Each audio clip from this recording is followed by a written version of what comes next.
This audio dubbing is being made on September 24th, 1981. This is Rodney Bowen, my second lieutenant Marine Corps roommate. We had two hi-fi sets and one television set, lots of records, tape recorder. On the far wall is the former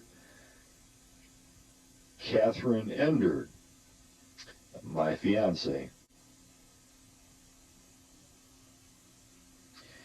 Now we're going to be looking at some acrobatics in the T-28, and this is the T-28 at Whiting Field.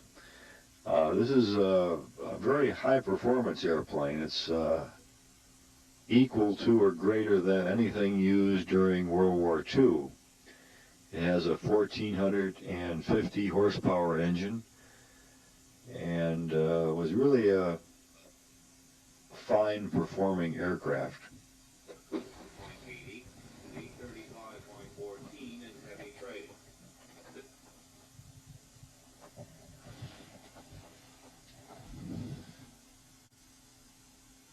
You can see the normal smoke coming out of the engine there when the engine starts. This is just the extra oil, and once the engine warms up, just after a moment, then the exhaust is invisible.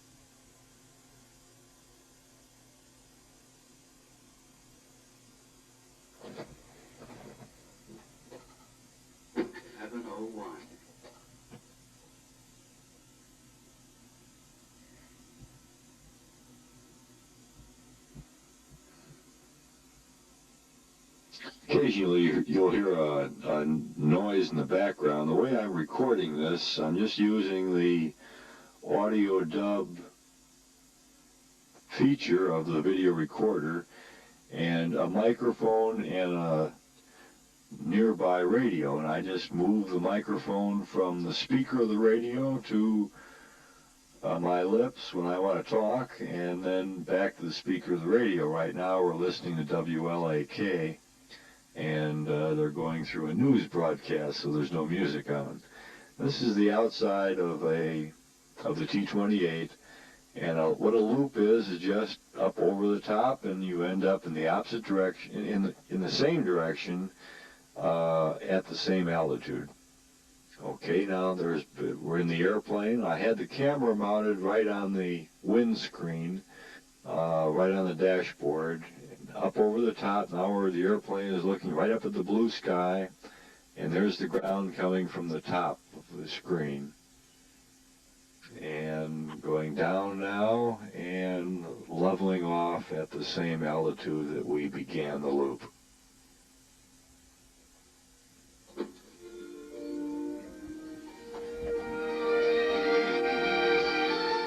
Here's a little sampling of music. How's that? A wing over is just like doing a cartwheel, where you go over on one wing and end up back at the same altitude in the opposite direction.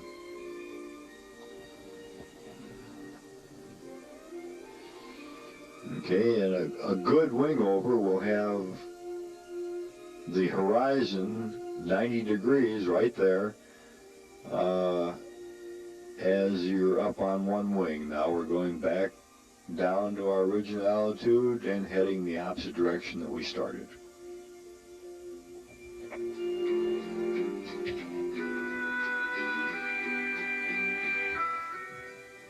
A half Cubanate is a bombing run, and you release the bomb just as you begin the maneuver. Right there you release the bomb, and then you go up over the top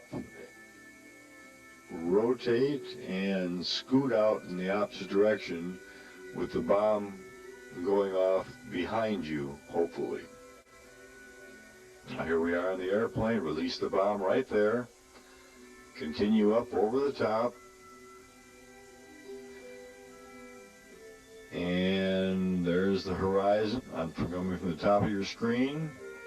Rotate the aircraft and scoot out in the opposite direction and head back down to your original altitude.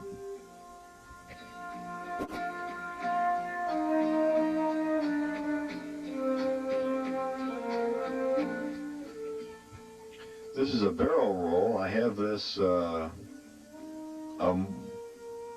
movie of it in the room, but there was no movie, or the movie did not come out very well.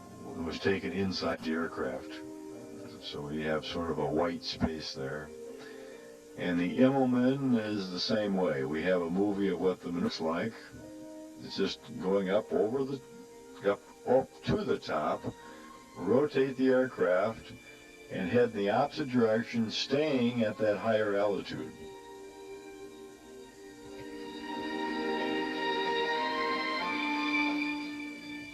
This is a very interesting maneuver, the stall and spin. This is not something you hope to ever get into, but it was practiced just in case you would accidentally get into a stall on how to recover from it. The aircraft is out of control, and then you recover after losing several thousand feet. Now we're raising the nose up in the air, and the going over the wings begins to separate and stall, and the aircraft rolls off on one side. You can see the cross-hatched field below you becoming larger and larger as you, I think we dropped down from about 7,000 feet down to probably 3,000 or 4,000 feet during that maneuver. And as I always did all over the years, I always thought this was interesting enough to reverse and see what it's like in reverse, and also to look at the maneuver again.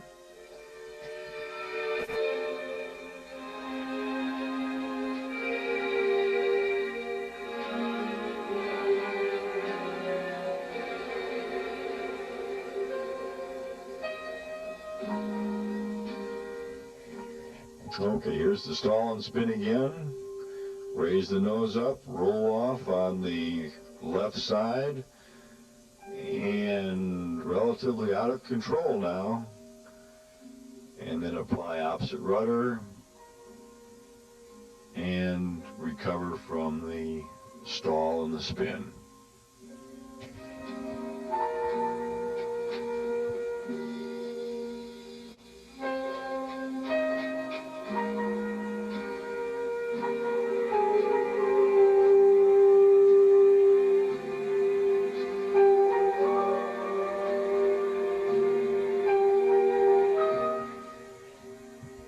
Now we'll be going back in and landing on runway 27.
After a hard day at the office, you can see, as I get out of the airplane, you can see the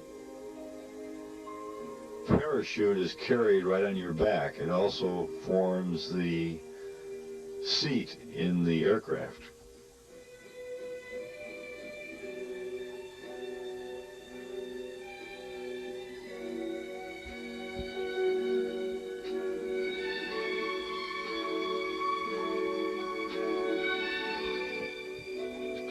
You'll have to notice the haircut too. There wasn't much of it.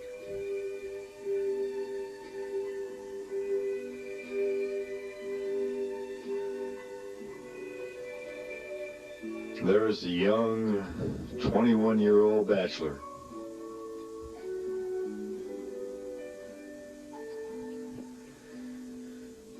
After leaving Whiting Field, we went out to Barron Field, where we got our carrier practice landings. That equipment you see on the left is it's called the meatball and the landing lights.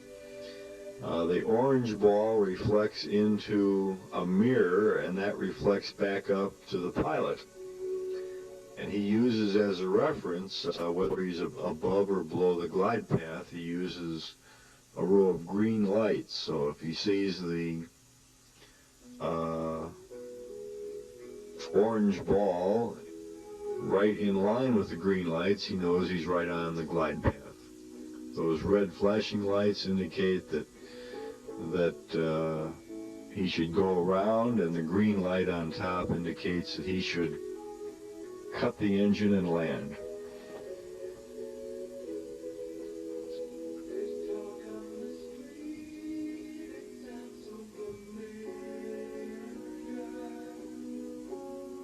That landing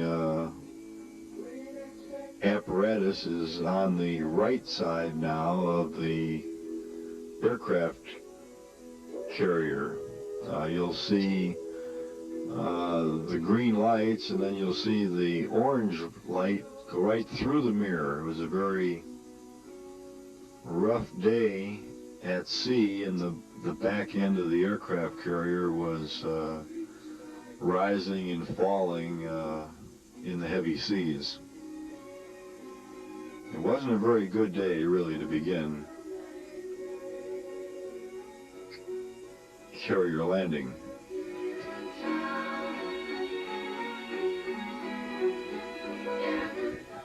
Now, because I didn't have any pictures of T-28s landing on the Antietam, these are pictures of ADs landing on the Ranger. Now, these photographs were actually taken in the summer of 1958 on a midshipman cruise.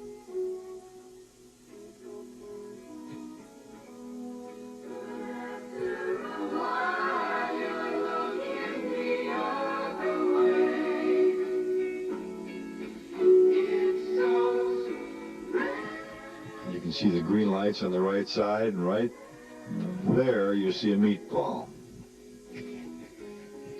Now, this time the aircraft did not have its hook down, so there was no hook to catch the wires, so it just continued, just made a touch and go and continued around. And I believe this time it lowers its hook. I had the hook down, and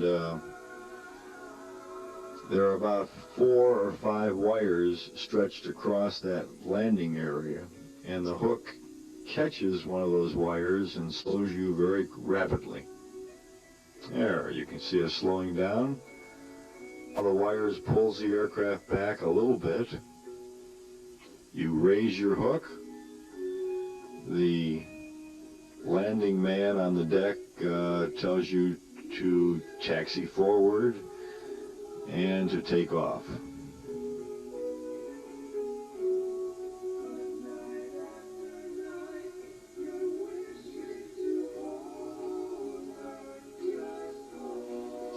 And here is Richard Ward and his fiancée, Kathy Ender.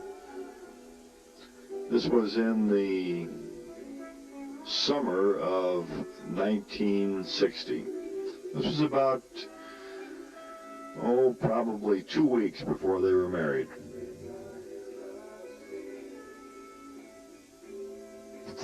before I was married to her.